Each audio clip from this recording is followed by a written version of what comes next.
കാസർഗോഡ് ലൈംഗിക അതിക്രമ കേസിൽ ഉസ്താദ് അറസ്റ്റിൽ. മടക്കര കോട്ടപ്പള്ളി മഖാമിലെ ഉസ്താദ് വയനാട് കമ്പളക്കാട് സ്വദേശി മുഹമ്മദ് കുട്ടിയാണ് ചന്തേര പോലീസ് അറസ്റ്റ് ചെയ്തത്. മഖാമിലെത്തിയ യുവതിയെ പീഡിപ്പിക്കാൻ ശ്രമിച്ചതായാണ് പരാതി.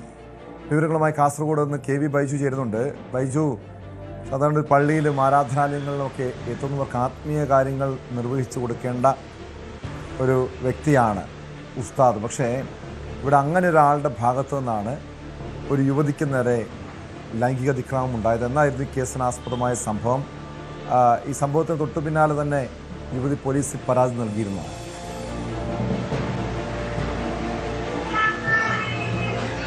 ടോമെ, പെൺകുട്ടികൾക്കും പ്രായപൂർത്തിയാവാത്ത പെൺകുട്ടികൾക്കും അതുപോലെ തന്നെ സ്ത്രീകൾക്കും നേരെയുള്ള അതിക്രമം അതിന്റെ സകല സീമകളിൽ ലംഘിച്ച് മുന്നോട്ട് പോകുന്നതിന്റെ ഏറ്റവും ഒടുവിലത്തെ ഉദാഹരണമാണ് കാസർഗോഡ് നിന്ന് ഇപ്പോൾ പുറത്തുവരുന്ന വാർത്ത. ചന്തേര പോലീസ് സ്റ്റേഷൻ പരിധിയിലെ മടക്കര തുരുത്തി കോട്ടപ്പള്ളിയിലെ ഉസ്താദിനെതിരെയാണ് ഇത്തരത്തിൽ ലൈംഗിക അതിക്രമ പരാതി ഉണ്ടായത്. മുഹമ്മദ് കുട്ടി, അതായത് വയനാട് സ്വദേശിയായ മുഹമ്മദ് കുട്ടി, ഇയാൾ ഈ മഖാമിലെത്തിയ യുവതിയെ സ്പർശിക്കുകയും ലൈംഗിക അതിക്രമത്തിന് ശ്രമിക്കുകയും ചെയ്തു. ഇതാണ് ഇയാൾക്കെതിരെയുള്ള പരാതി. ഫെബ്രുവരി 15-ന് ആണ് ഈ കേസിന് ആസ്പദമായ സംഭവം ഉണ്ടായത്. ഈ യുവതി ചന്തേര പോലീസിൽ പരാതി നൽകിയതിനെ തുടർന്ന് ഇയാളെ ഉസ്താദിനെ അറസ്റ്റ് ചെയ്യുകയായിരുന്നു. എന്തായാലും ഇത് സംബന്ധിച്ച് പോലീസ് കൂടുതൽ അന്വേഷണം ഇപ്പോൾ ആരംഭിച്ചിട്ടുണ്ട്. ഇത്തരത്തിൽ കൂടുതൽ ആളുകൾക്ക് അല്ലെങ്കിൽ കൂടുതൽ സ്ത്രീകൾക്ക് നേരെ ഇങ്ങനെ ലൈംഗിക അതിക്രമം ഉണ്ടായിട്ടുണ്ടോ? അത്തരം പലപ്പോഴും ഇത്തരം കേസുകളിൽ നമ്മൾ പരിശോധിച്ചാൽ കാണാം, പരാതി പറയാൻ രംഗത്ത് വരാത്ത സാഹചര്യം പലപ്പോഴും ഇത്തരം കേസുകളുണ്ട്. അത് കഴിഞ്ഞ ദിവസങ്ങളിലൊക്കെ നമ്മൾ റിപ്പോർട്ട് ചെയ്തതാണ്. അധ്യാപകരിൽ നിന്നും ഇത്തരത്തിൽ ലൈംഗിക പീഡനം ഉണ്ടാകുന്നു. അതോടൊപ്പം മറ്റ് കുടുംബങ്ങളിൽ നിന്നുള്ള ആളുകളിൽ തന്നെ ഉണ്ടാകുന്നു. ഇപ്പോൾ ആത്മീയ ആചാര്യന്മാർ, നമുക്ക് അത്രത്തോളം പരിശുദ്ധമായ ഇടങ്ങൾ, നമുക്ക് ഏറ്റവും വിശ്വസ്തമായ ഒരിടങ്ങളിൽ അവിടെയും യുവതികളും അതുപോലെ തന്നെ പ്രായപൂർത്തിയാത്ത പെൺകുട്ടികളും സുരക്ഷിതരല്ല എന്നാണ് ഈ വാർത്ത വിരൽ ചൂണ്ടുന്നത്. ഏതായാലും ചന്തേര പോലീസ് ഇത് സംബന്ധിച്ച് കേസെടുത്ത് ഇയാളെ അറസ്റ്റ് ചെയ്ത് കോടതിയിൽ ഹാജരാക്കി ഇയാളെ റിമാൻഡ് ചെയ്തിട്ടുണ്ട്. ഈ ഫെബ്രുവരി 15-നാണ് ഈ യുവതി ഇവിടെ ഈ മഖാമിൽ എത്തിയതായിരുന്നു. അങ്ങനെ എത്തിയ സമയത്ത് ഈ ഉസ്താദ് ഇവരെ ലൈംഗിക ഉദ്ദേശത്തോടു കൂടി സ്പർശിക്കുകയും അതോടൊപ്പം ലൈംഗിക പീഡനത്തിന് ശ്രമിക്കുകയും ചെയ്തു എന്നാണ് പോലീസ് FIR പറയുന്നത്. ഈ സംഭവത്തിൽ ഉസ്താദ് ഇപ്പോൾ അറസ്റ്റിലായിട്ടുണ്ട്. ഇയാളെ ഇപ്പോൾ 14 ദിവസത്തേക്ക് റിമാൻഡ് ചെയ്തിട്ടുണ്ട്. കേട്ടോ, ഇതിനു മുൻപ് ഈ ഉസ്താദിനെതിരെ ഏതെങ്കിലും പരാതികൾ, സമാനമായ രീതിയിലുള്ള ഏതെങ്കിലും പരാതികൾ ഉയർന്നിട്ടുണ്ടായിരുന്നോ ബൈജു?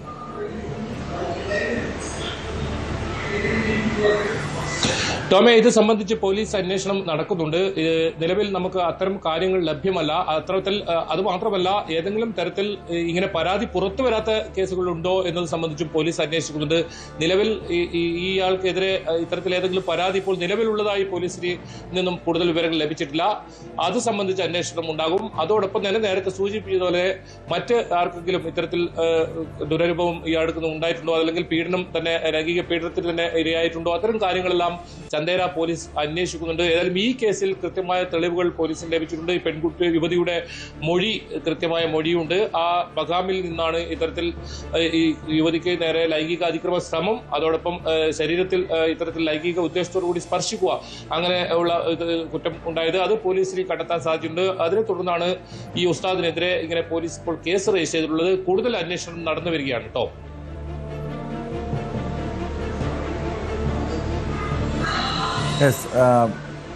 വ്യക്തമാണ്.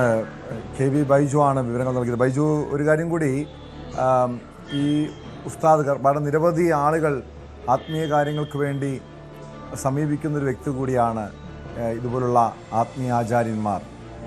പക്ഷേ ഈ സമീപകാലത്ത് ഇത്തരം സംഭവങ്ങൾ പലപ്പോഴും പലയിടങ്ങളിൽ നിന്നും ആവർത്തിക്കുന്നതായി നമ്മൾ കേൾക്കുന്നുണ്ട്. പല പുരോഹിതരും കുട്ടികളെപ്പോലും ലൈംഗിക ചൂഷണത്തിന് ഇരകളാക്കുന്ന, അല്ലെങ്കിൽ മദ്രസ അധ്യാപകർ ഒക്കെ കുഞ്ഞുങ്ങളെ ലൈംഗിക ചൂഷണത്തിന് ഇരകളാക്കുന്ന നിരവധി സംഭവങ്ങൾ നമ്മൾ കേൾക്കുന്നുണ്ട്. സാധാരണഗതിയിൽ ഇവർക്കെതിരെ പോലീസിൻ്റെ ഭാഗത്ത് നിയമ നടപടി ഉണ്ടാകാം. അതിനപ്പുറം മതപരമായ നടപടിയും ആവശ്യമല്ലേ? ഉസ്താദിനെതിരെ അത്തരം നടപടി ഉണ്ടായിട്ടുണ്ടോ?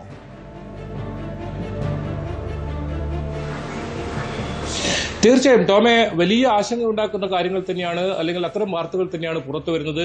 അത് മോട്ടിവേഷണൽ സ്പീക്കർമാർ, കരിയർ ഗൈഡൻസ് ചെയ്യുന്ന ആൾക്കാർ, എന്തിനധികം അധ്യാപകർ, ഇപ്പോൾ ആത്മീയ കേന്ദ്രങ്ങൾ, ഇത്തരം സുരക്ഷിതമാണ് നമ്മുടെ പെൺകുട്ടികൾ അല്ലെങ്കിൽ യുവതികൾ സുരക്ഷിതമാണെന്ന് കരുതുന്ന ഇടങ്ങളിൽ നിന്ന് ഇത്തരത്തിൽ വളരെ മോശമായ വാർത്തകൾ പുറത്തു വരുന്നു, വളരെ മോശമായ അനുഭവങ്ങൾ ഉണ്ടാകുന്നു. അത് തന്നെയാണ് ആശങ്ക ഉണ്ടാക്കുന്നത്. എന്തായാലും ഈ ആത്മീയ കേന്ദ്രങ്ങളിലൊക്കെ നടക്കുന്ന ഇത്തരം വലിയ പ്രവൃത്തികൾ, അതിനെതിരെ ശക്തമായ നടപടി സ്വീകരിക്കേണ്ടതാണ്. ഏതായാലും ഈ മഖാമുമായി ബന്ധപ്പെട്ട് എന്ത് നടപടി സ്വീകരിച്ചതെന്ന് സംബന്ധിച്ച് നമുക്കിപ്പോൾ വ്യക്തതയില്ല. അത് സംബന്ധിച്ച് കൂടുതൽ വിവരങ്ങളൊന്നും പുറത്തു വന്നിട്ടില്ല. പോലീസ് ഈ വിഷയത്തിൽ കേസ് രജിസ്റ്റർ ചെയ്തിട്ടുണ്ടെങ്കിലും തീർച്ചയായും അത് സമൂഹത്തിന്റെ ഭാഗത്തു നിന്നും ഇത്തരം കൃത്യമായ സന്ദേശം ഇതിൽ നൽകേണ്ടതുണ്ട്. ഇത്തരം ആളുകളെ അവർക്കെതിരെ ശക്തമായ നടപടി സ്വീകരിക്കേണ്ടതുണ്ട്. അത്തരം നടപടികളുമായി മുന്നോട്ട് വരുമെന്ന് തന്നെയാണ് പ്രതീക്ഷിക്കപ്പെടുന്നത്. മാത്രമല്ല, ഞാൻ നേരത്തെ പറഞ്ഞതുപോലെ തന്നെ വലിയ ആശങ്ക ഈ കാര്യത്തിലൊക്കെ രക്ഷിതാക്കൾക്കൊക്കെ പങ്കുവെക്കുന്നുണ്ട്. കാരണം നമ്മുടെ കുഞ്ഞുങ്ങൾ ഉൾപ്പെടെ അവർക്ക് സുരക്ഷിതമായ ഇടങ്ങളാണ് ഒരുപക്ഷെ ഈ സ്കൂളുകളും അല്ലെങ്കിൽ ഇത്തരം ആത്മീയ കേന്ദ്രങ്ങളും അല്ലെങ്കിൽ കരിയർ ഗൈഡൻസ്, ഇത്തരം ട്യൂഷൻ സെന്ററുകളൊക്കെ. ഇവിടെയൊക്കെ വലിയ തോതിൽ ചൂഷണം നടക്കുന്നു എന്നത് തന്നെയാണ് ഏറ്റവും ആശങ്ക ഉണ്ടാക്കുന്നത്. കഴിഞ്ഞ ദിവസങ്ങളിലൊക്കെ നമ്മൾ അത് വിശദമായി ആ വിവരങ്ങളൊക്കെ പങ്കുവച്ചതാണ്. അത്തരം സംഭവങ്ങൾ ആവർത്തിക്കുന്നു എന്നതാണ് വലിയ ആശങ്ക ഉണ്ടാക്കുന്നത്. ഇപ്പോൾ വീണ്ടും ഇങ്ങനെ ഒരു സംഭവം ഉണ്ടായിട്ടുണ്ട്. പല കേസുകളിലും ഒരുപക്ഷെ അത് അധ്യാപകരാണെങ്കിൽ, അതല്ലെങ്കിൽ ഇത്തരം ആത്മീയ കേന്ദ്രങ്ങളാണെങ്കിൽ ഇത് പുറത്തേക്ക് പറയാൻ മടിക്കുന്നു അല്ലെങ്കിൽ ഭയപ്പെടുന്നു എന്നതാണ് അതിൽ ഏറ്റവും ഗൗരവം ഉണ്ടാക്കുന്നത്. പലപ്പോഴും കൗൺസിലിംഗ് ഒക്കെ നടത്തുമ്പോഴാണ് ഇത്തരം വിവരങ്ങൾ പുറത്തു വരുന്നത്. പക്ഷേ നിർഭാഗ്യവശാൽ കൗൺസിലിംഗ് ചെയ്യുന്ന ആളുകൾ തന്നെ ഈ കുട്ടികളെ പീഡിപ്പിക്കുന്ന അവസ്ഥയിലേക്ക് വരെ കാര്യങ്ങൾ എത്തി നിൽക്കുന്നു എന്നതാണ് ഇതിന്റെ ഗൗരവം കൂടുതൽ വർദ്ധിപ്പിക്കുന്നത്. എന്തായാലും ഇതിൽ രക്ഷിതാക്കളുടെ ഭാഗത്തു നിന്ന് കൃത്യമായ ഒരു ഈ ജാഗ്രത ഇതിൽ ഉണ്ടാകണം എന്ന് തന്നെയാണ് ഈ ഓരോ വാർത്തകളും വിരൽ ചൂണ്ടുന്നത്. എന്തായാലും ഈ സംഭവത്തിൽ ഈ ഉസ്താദിനെതിരെ ഈ പള്ളി കമ്മിറ്റിയുടെ ഭാഗത്തു നിന്നും ശക്തമായ നടപടി ഉണ്ടാകുമെന്ന് തന്നെയാണ് പ്രതീക്ഷിക്കപ്പെടുന്നത്. അതോടൊപ്പം ഇത്തരം കേന്ദ്രങ്ങളിൽ ഇങ്ങനെ സംഭവിക്കുന്നുണ്ടോ അല്ലെങ്കിൽ ഇത്തരം ദുരനുഭവം യുവതികൾക്ക് ഉൾപ്പെടെ ഉണ്ടാകുന്നോ എന്ന് നിരീക്ഷിക്കാൻ കൃത്യമായ സംവിധാനങ്ങൾ വേണമെന്നൊരു ആവശ്യവും ഉയരുന്നുണ്ട് കേട്ടോ.